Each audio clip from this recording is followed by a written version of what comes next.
It's 7:30 in the evening across India. I am Tanvi Taneja. Live from New Delhi, you're watching DD India Global. We'll bring you the day's big stories from across India and the world. My colleague Nick Harper is joining me from Washington, D.C. Nick, good to have you. Morning, Tanvi. It's 9 a.m. here in Washington, D.C. It's 3 in the afternoon across Central Europe. Coming up in the next 30 minutes. US President Joe Biden kickstarts his 2024 re-election campaign with an attack on Donald Trump. And the US-Mexico border becomes a flashpoint in a crucial election year. But first, the headlines.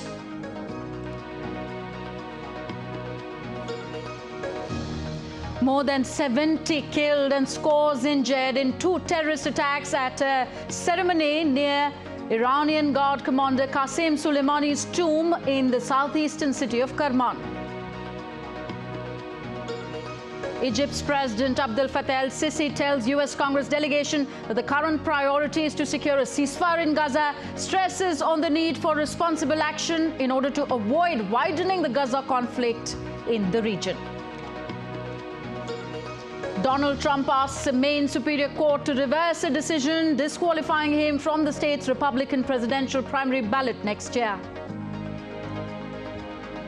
And Serbia publishes official election results with the ruling Serbian Progressive Party, the SNS, winning 46.75% of the votes.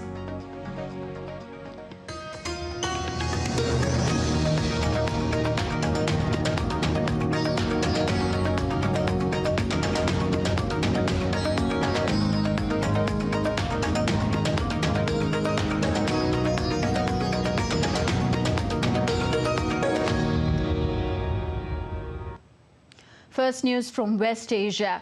Two explosions killed at least 70 people and injured dozens near a cemetery in Iran's Kerman city.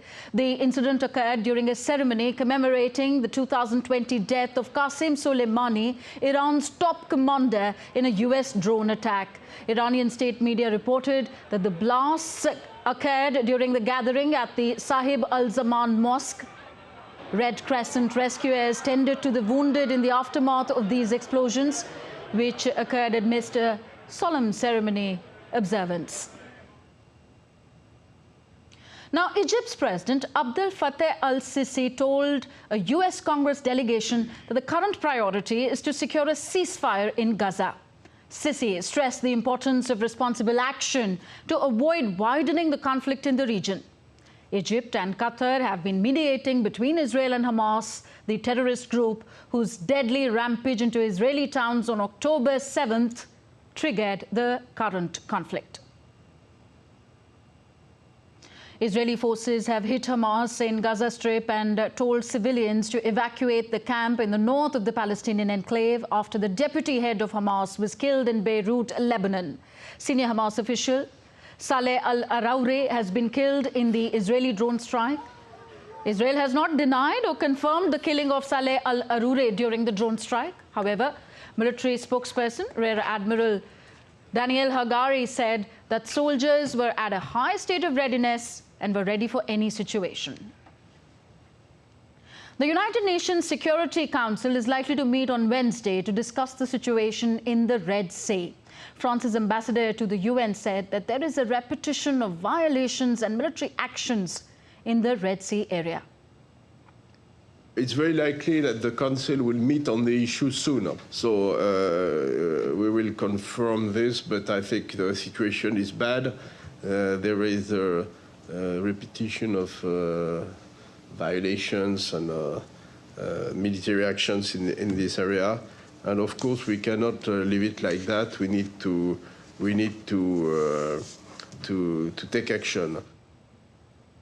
Further east in the continent, Japan's Transport Ministry on Wednesday released transcripts of conversations with the control tower moments before a passenger jet collided with a Coast Guard turboprop at Tokyo's Haneda Airport on Tuesday. Based on the transcripts, the Japan Airlines flight had received permission to land on Tokyo Haneda Airport's runway, but the Coast Guard plane was not cleared for takeoff.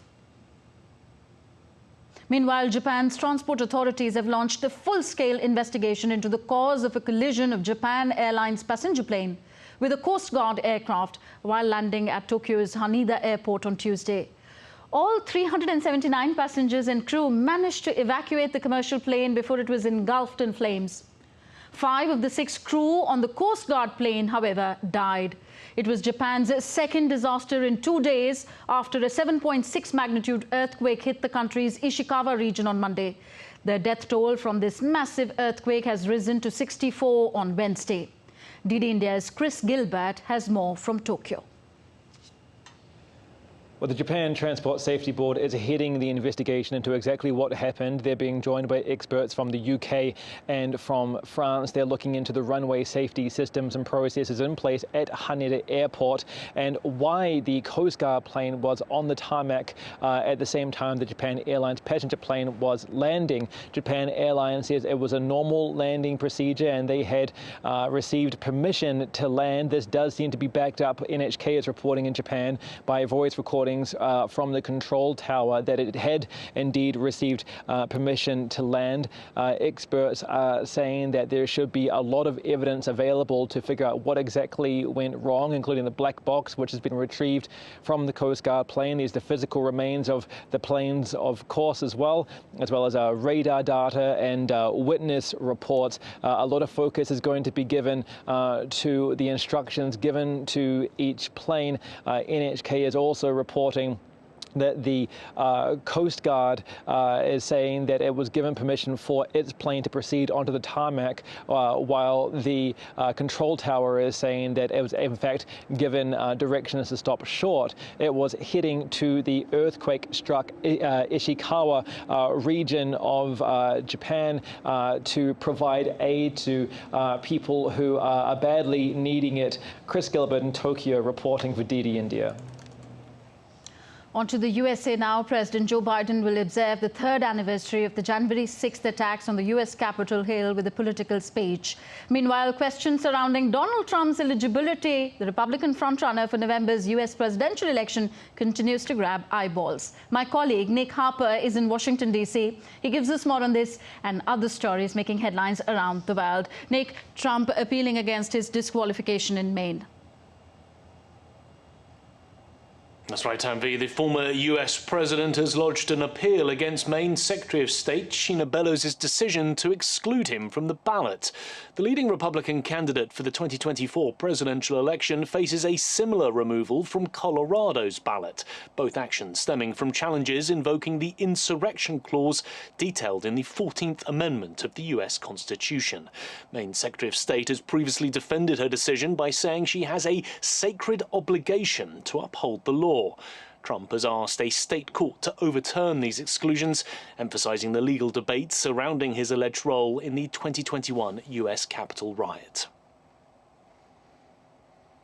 US President Joe Biden will observe the 3rd anniversary of the January 6th attacks on the US Capitol with a political speech near the Revolutionary War site in Valley Forge.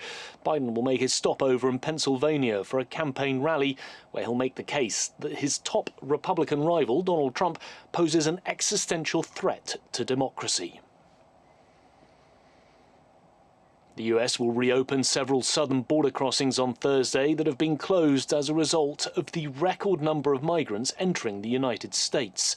Tighter enforcement by Mexico and a holiday lull led to lower numbers of illegal entries over the past several days. That after weeks of acute strains. Operations will resume at the International Bridge in Eagle Pass, Texas, as well as 2 crossings in Arizona and another near San Diego in California. US agents recorded nearly 250,000 illegal crossings over the southern border in December. That's the highest one-month total ever. Meanwhile, amid the migrant crisis, New York City officials have accused the Texas governor of being a bully who's trying to destabilize cities. At his first press conference of 2024, New York City Mayor Eric Adams said that Greg Abbott is not on the side of right over his continued busing of migrants to cities like New York. We're going to win because we're on the side of right. We're on the side of right, that human beings should not be treated in an inhumane manner. And so he's not on the side of right. Our country has always been a country of immigrants, a country of rules and regulations, and we will utilize those rules and regulations to stop what he's doing to cities in America. New York is a city where we fight bullies. Meanwhile, migrants in Mexico are waiting to receive travel permits that will allow them to reach the border with the United States. The permit will allow around 4,000 migrants to move freely through Mexico for a year. That's according to activist Luis Garcia. Most of the migrants boarded the buses that departed the city of Tapalchuca on December the 24th in a caravan that has been organised by Garcia, who's demanding travel permits from Mexican authorities. The latest of a series of caravans of migrants and asylum seekers, many with small children, is slowly walking across southern Mexico, heading towards the US border. Russia and Ukraine continue to exchange missile fire after Russian air defences intercepted Ukrainian missiles aimed at the border city of Belgorod and the Crimean Peninsula on Wednesday. This comes after Russia carried out its biggest aerial bombardment since the start of the war on Friday. DD India's correspondent Alex Cadier reports from Brussels. Russian authorities say they've intercepted Ukrainian missiles aimed at the city of Belgorod near the border with Ukraine and in the Kremlin-occupied Crimean Peninsula. They say around a dozen missiles were fired, but reported no casualties or injuries. This salvo is the latest in a recent escalation of Russia's invasion of the country, with Kremlin forces firing more than 300 missiles and 200 drones in 5 days, according to Ukrainian officials. On Tuesday alone, Ukraine shot down 10 hypersonic ballistic missiles targeting Ukrainian cities from Russia. Kyiv and Kharkiv were both targeted, with around 5 civilians reported dead and 135 injured. In the Russian city of Belgorod, 1 was killed and 5 injured in a Ukrainian strike. And the exchange of bombing continues. Explosions were heard overnight in Sevastopol, the largest city in occupied Crimea, where a missile was shot down over the port, according to local authorities. This recent escalation by Russia and the Ukrainian retaliation comes as Western support for Kyiv remains uncertain. The United States sent the last of its support to the country a week ago, with $50 billion still being held up by Republicans in Congress. Here in the EU, meanwhile, leaders will gather in the start of February, hoping to break the deadlock in negotiations over a $60 billion package of support for Ukraine, which was vetoed by Hungary in December. Ukraine's top military commander, General Zaluzhny, thanked his country's allies for their support, but insisted more equipment was needed to safeguard the future of his country in the face of an invasion with no end in sight. Alex Cadier in Brussels reporting for DD India. In retaliation, Ukraine's 2 largest cities were attacked by Russian missiles that killed 5 people and injured more than 100. The Kremlin's forces targeted the capital Kiev and the Kharkiv region. The Russian Defense Ministry said that Russian air defense forces shot down 17 so-called alder tree rockets launched by Ukraine over Belgorod. In addition, the Russian army launched cluster strikes on military-industrial facilities in Kiev and its surrounding areas. They intercepted some Ukrainian drones and resisted multiple offensives by the Ukrainian army in a number of directions. The European Union on Wednesday added Russia's Alrosa, the world's biggest diamond producer, to its sanctions list. Alrosa's CEO has also been added to the list as part of the 12th package of sanctions in line with EU's diamond ban since February 2022. The ban is in coordination with the group of 7 countries which announced a similar ban back in December 2023. Well, the full election results in Serbia, out on Wednesday, have handed the ruling party a major victory in the parliamentary and local vote, which was held on December the 17th amid protests of alleged fraud. President Alexander Vucic's Serbian Progressive Party has won 46.75% of the ballots, while the main opposition camp, united under the banner Serbia Against Violence, secured 23.66%.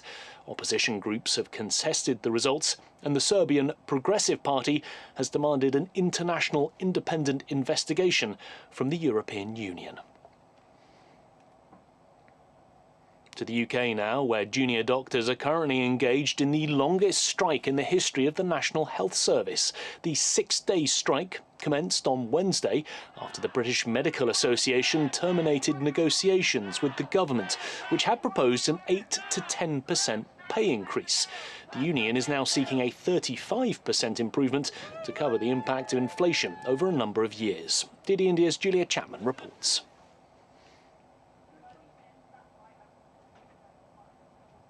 Of thousands of junior doctors walking out on strike, and we are seeing the repercussions to routine appointments in their thousands. The last strike in December saw 90,000 appointments delayed. That was a 3-day junior doctor strike. This one is set to be twice as long, and we are likely to see twice as many appointments cancelled.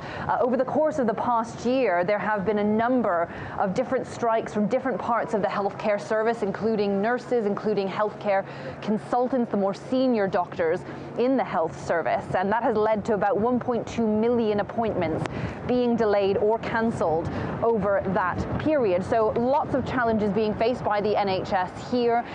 Most accident and emergency departments are still operational, but there is at least one hospital in the southwest of England that has closed theirs because of this strike, diverting patients to a nearby facility. And there is an agreement in place between the union and the health service that in the case of a major incident, there could be an arrangement for doctors to leave the picket line and go back to their jobs.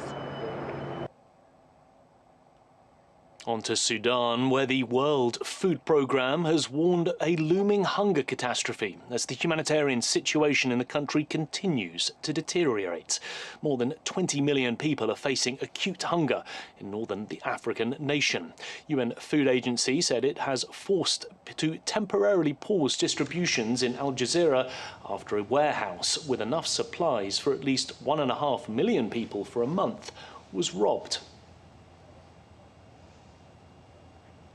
Well, that's it from me here in Washington. Tanvi, back to you in the studio. Thank you very much, Nick. Nick Harper joining us all from Washington. You're watching DD India Global, still to come on the show. In a big blow to China, Sri Lanka imposes 1-year port ban on Chinese research vessels, says will not permit them to operate within the exclusive economic zone or dock at its ports. And 3 cubs have been born to Asha, a cheetah brought from Namibia to India in September 2022 in Madhya Pradesh's Kuno National Park.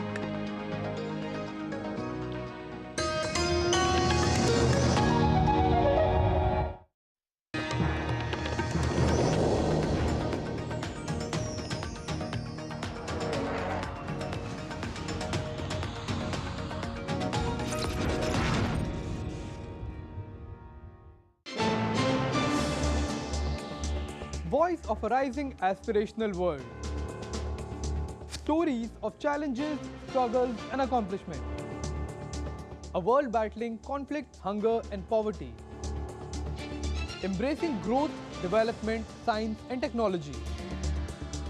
A voice of progress, a voice of unity. Watch Voice of the Global South with me, Akshay Dongre, only on DD India.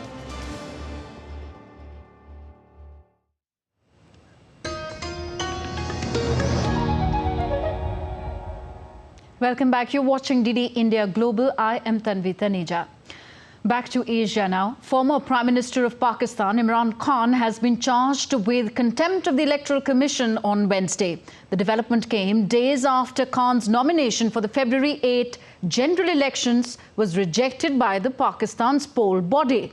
The Election Commission of Pakistan initiated contempt proceedings against Khan and other former leaders of his Pakistan Tehreek-e-Insaf party. Sri Lanka has notified India that it will not permit any Chinese research ship to operate within their exclusive economic zone or dock at its ports for a year. This came after India's Prime Minister Narendra Modi urged Sri Lanka's President Ranil Wickremesinghe to respect India's strategic and security concerns. The declared moratorium was conveyed to India through diplomatic channels last week. It implies that Sri Lanka would not approve the Chinese scientific research ships to carry out deep water exploration in the southern Indian Ocean from January the 5th to the month of May. In the past, Chinese research ships, hydrographic vessels and ballistic missile trackers have reached the Indian Ocean region for surveys and research purposes. India's External Affairs Minister Dr. S. Jaishankar held a telephonic conversation with his Ukrainian counterpart Dmytro Kuleba on Wednesday. Both the leaders exchanged views on the ongoing conflict in Ukraine as well as ways to advance bilateral relations, and also discussed further cooperation on the Ukraine-Russia peace formula amid the ongoing war. Meanwhile, the Ukrainian foreign minister said that he conveyed to his Indian counterpart the peace formula and Ukraine's plan for the Global Peace Summit of Leaders. India's Prime Minister Narendra Modi, during his visit to the southern Indian state of Kerala, took part in a roadshow today in Thrissur. Large number of people lined up on both sides to catch a glimpse of Prime Minister Modi and showered flower petals on him later. The Indian Prime Minister took part in the BJP Women's Meet in Thrissur, Kerala. Over 200,000 women from Kerala congregated there to welcome the Indian Prime Minister and felicitated him over the passing of Women's Reservation Bill in Parliament. Addressing the gathering, Prime Minister Modi slammed the Congress party and the left for not giving their rightful place to women. आजकल देश में मोदी की guarantee की चर्चा है, लेकिन मैं मानता हूं देश की नारी शक्ति विकसित भारत के संकल्प की सिद्धि की सबसे बड़ी गारंटी है। दुर्भाग्य से आजादी के बाद लेफ्ट कांग्रेस की सरकारों ने, एलडीएफ, यूडीएफ की सरकारों ने नारी शक्ति को कमजोर माना। Earlier in the day, India's Prime Minister Narendra Modi visited Lakshadweep and inaugurated a dedicated to the nation development projects worth $140 million. This included a submarine optical fiber cable project, a drinking water supply scheme, and a battery-backed solar power project. During a public rally in Kavaratti, the Indian Prime Minister said that the Kochi Lakshadweep Island submarine optical fiber connection project will provide 10 times higher internet speed to the people of Lakshadweep.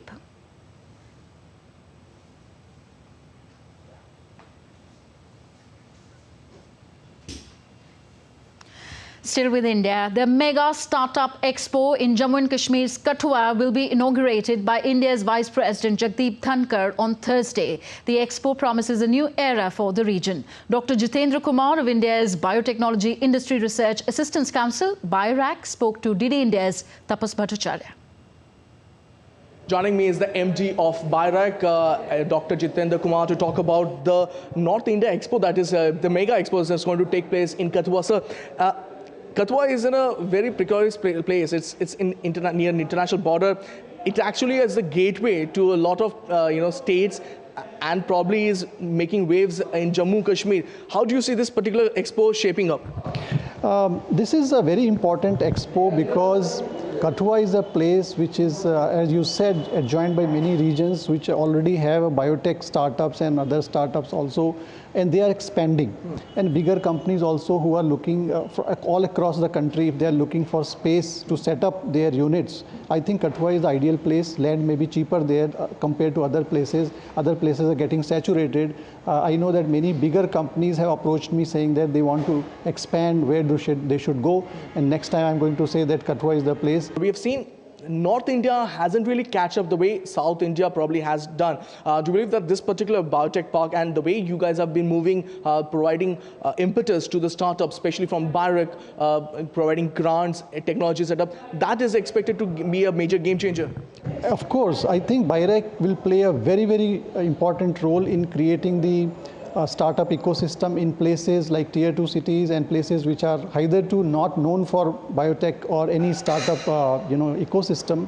As you said, South is taking lead in biotechs, but I would also like to add that southern India like Bangalore and Hyderabad and other regions, they have startups which are deep science tech.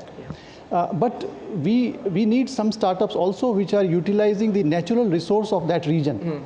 And for example, Jammu and Kashmir has a lot of biodiversity. They have a lot of medicinal plants. They have a lot of flowers, saffron, etc. Why not tissue culture of saffron? Why not things which are important, biodiversity rich things which can be leveraged for a startup? How do you see BIRAC's role in the next 5 years, shaping up, taking India's startup ecosystem further? This BIRAC's, different policies, different kind of schemes will help take this startup to the next level. And bigger companies can take these startups forward. They can, handhold them, etc. So that kind of attention that is required, and BIRAC is playing a huge role in creating that ecosystem across the country. 75 bio-incubation centers, 5-6 regional centers, lot of funding opportunities. It has changed the landscape of India. We are getting the results trickle slowly, but I think a big success stories are yet to come. Much appreciated time. So that was the MD of BIRAC saying that India is on the cusp, and BIRAC is playing a pivotal role in making India a Viksit Bharat. With camera person Vinay Tiwari, this is Taposh Bhattacharya for TD India from Delhi.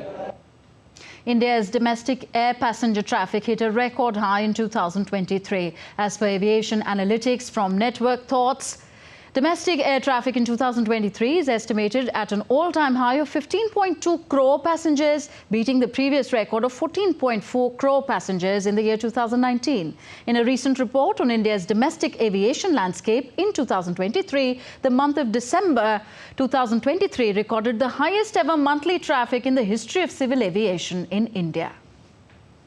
And now we take a look at what else is happening across the world.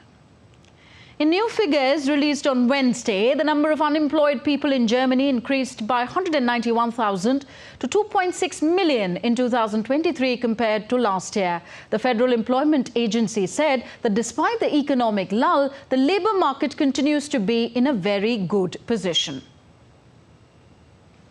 Northern France is hit by heavy and sustained rainfall due to Storm Henk, resulting in floods on Wednesday. Firefighters and rescue forces conducted evacuation operations. Red alert has been issued in numerous areas. Heavy rainfall continued on Wednesday in northern Germany, with many areas flooded. EU Civil Protection Mechanism has mobilized responders with flood containment barriers and 16 vehicles. The region has been experiencing continued rainfall since Christmas. And in a momentous development for India's conservation efforts, Asha, the cheetah named by Prime Minister Narendra Modi, gave birth to a trio of lively cubs within Madhya Pradesh's Kuno National Park. Bestowing Asha, meaning hope, upon her proved prophetic, as the birth of these cubs ignites optimism for the resurgence of cheetahs in India. Officials confirm that 3 healthy cubs and Union Minister Bhupendra Singh Yadav shared this joyous news, emphasizing meticulous monitoring for their safe upbringing. So with that, it's a wrap in this edition of DD India Global. I am Tanvi Taneja from my entire team in New Delhi. Thank you for watching. Namaskar.